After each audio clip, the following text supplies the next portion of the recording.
Ayan, dinamihan nga namin ng gulay. So, ilalagay namin to sa pansit. So, 2 kilo yung pansit, guys. Kaya, ito, 2 kilo rin. Mas masarap kasi ang maraming gulay.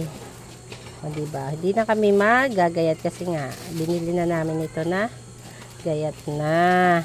O, diba? Less pagod tayo, guys. Para naman hindi pagod ang aking nanay. Yan. Practical na yung ganito eh. Less pagod mo, less, diba? Sarap nito mamaya sa pansit kasi sobrang dami nito.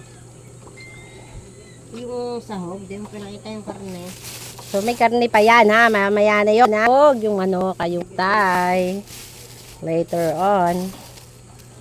Nuna na namin yung igisa. Ito kasi sa huli dapat kasi madali lang maluto ang gulay. Ang gulay. Pampahaba ng buhay. Sabi ng aking nanay. Alright.